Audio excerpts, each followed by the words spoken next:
అందులో చేరాలంటే డొనేషన్లు, ఫీజులు, యూనిఫామ్లు అంటూ రకరకాల ఖర్చులు ఉంటాయి. మనం పేదవాళ్ళం కదా, అన్ని డబ్బులు భరించే శక్తి లేదు. నువ్వు ఈ గవర్నమెంట్ స్కూల్లోనే చదువు. ఇందులో చదివి ఎంతమంది పైకి రావట్లేదు. మరైతే రామాన్ని మాస్టర్ గారు ఎందుకు చేర్పిస్తున్నారమ్మా? మాస్టారు గారుకు కొద్దో గొప్ప ఆస్తి కూడా ఉంది. అలాగే ఒక్కడే కొడుకు, అందుచేత ధైర్యంగా చేర్పిస్తున్నారు. నేను నీకు ఒక్కనే కొడుకును కదా. నీరుడు మీ నాన్నగారు హఠాత్తుగా గుండె జబ్బు వచ్చింది. నన్ను నువ్వు చేర్పించకపోతే ఎలాగా? మనం ఎందుకు బీదవాళ్ళమయ్యామమ్మా? నీరుడు మీ నాన్నగారుకు హఠాత్తుగా గుండె జబ్బు వచ్చింది. మనం పెద్ద హాస్పిటల్లో చేర్పించాము.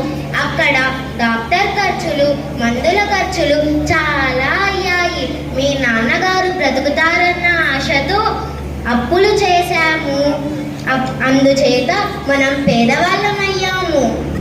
అదిగో మాస్టర్ ఇలా వస్తున్నారు. చమత్కారం మాస్టారు. విఖ్యాతి జరుగుతోంది. వీడియో తీస్తాను. ఆయుష్మాన్ భవ.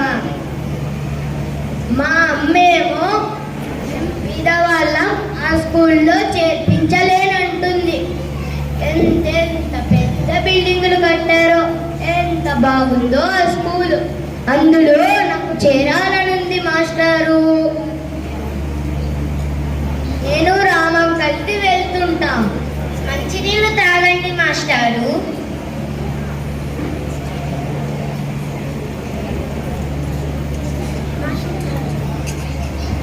కూర్చోండి మాస్టారు.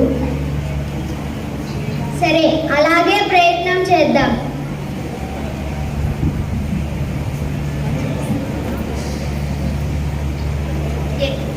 తక్కువ నోములు నోచి ఎక్కువ ఫలం రమ్మంటే వస్తుందా అన్నయ్య గారు? తెలిసిన వాళ్ళు కనికరిస్తే 2 ఇళ్లలో పని చేసి పొట్టను పోషించుకుంటున్నాము. నీ పరిస్థితి నాకు తెలుసమ్మా. నా ఆర్థిక పరిస్థితి కూడా అంతే.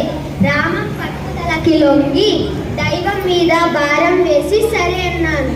నిజానికి మా వాడు రామం కంటే మీ వాడు కృష్ణ చాలా తెలివైన వాడు, ఏకసంతాగ్రహి.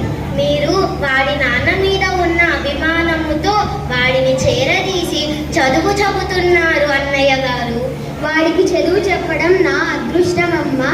రామానికి గుణింతాలు వచ్చేలోగా కృష్ణ పెద్దవాడి శిక్ష కంఠస్థం కొట్టేశాడు. లెక్కల్లోనా? సరే సరే, ఇంగ్లీషు అంతే. వీడలాంటి స్కూల్లో చదివితే పై చదువులు చదవడానికి అవకాశం ఉంటుంది కదమ్మా. తక్కువ నోములు నోచి ఎక్కువ ఫలం రమ్మంటే వస్తుందా? వాడికే అదృష్టం ఉండింటే వాళ్ళ నాన్నగారు బ్రతుకుండేవారు. జీవితంలో కష్టాలు సుఖాలు తప్పవమ్మా. నేను కాదనడం లేదండి.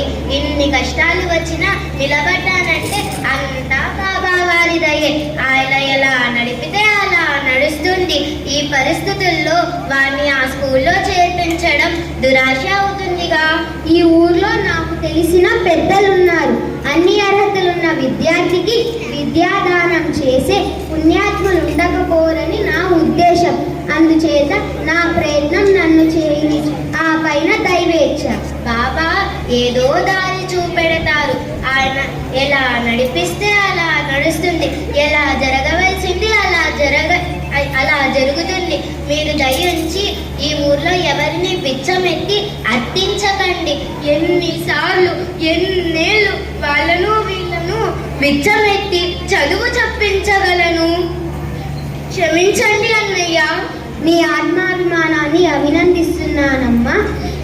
నాకు వాడి మీదున్న కాస్త ప్రేమతో మానవ ప్రయత్నం చేద్దామనుకున్నాను. సరేనమ్మా, ఇకపై ఆ ప్రయత్నాన్ని ఆపేస్తాను. నమస్కారం అన్నయ్య గారు. నమస్కారం.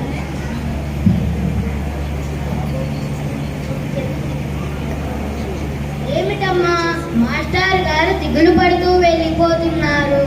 ఆయన మనకు చేస్తున్న సహాయానికి ఎంతో రుణపడి ఉన్నాము. నా తరపున ఆయన చేయి చాచి పెద్దవాళ్ళ దగ్గరకు వెళ్ళి దాన సహాయం అడుగుతానన్నారు. నాకు ఇష్టం లేదు, అందుకే వద్దన్నాను. అవునా అమ్మా, మాస్టర్ గారు చాలా మంచివారు. ఆయనకు కష్టం కలిగించడం తప్పే. పోనీ మనమే వెళ్ళి సహాయం చేయమని అడుగుదామా? మనలాంటి దిక్కు మొక్కు లేని వాళ్లకు ఏమి చూసి సహాయం చేస్తారు?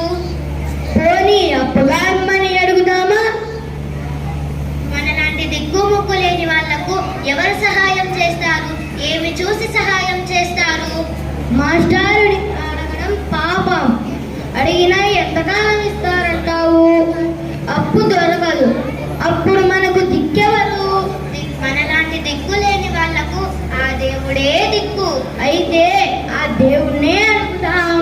నిత్యం ప్రార్థిస్తూనే ఉన్నాను. ఇన్ని కష్టాలు వచ్చినా గట్టెక్కి బ్రతుకుతున్నామంటే అంతా బాబా గారి దయే. మరైతే ఆ దేవుణ్ణి ఈ కష్టం కూడా తీర్చమందాం. నోరు మూసుకో, ఆ స్కూల్ మాట ఎత్తకు. ఆ దేవుణ్ణి నేనే అడుగుతాను. ఆ దేవుడు ఎక్కడుంటాడు? వైకుంఠంలో ఉంటారు. వైకుంఠమా? ఎక్కడుంటుందబ్బా? నేను అక్కడికి ఎలా వెళ్ళాలి? ఉపాయం తట్టింది. ఉత్తరం రాస్తా.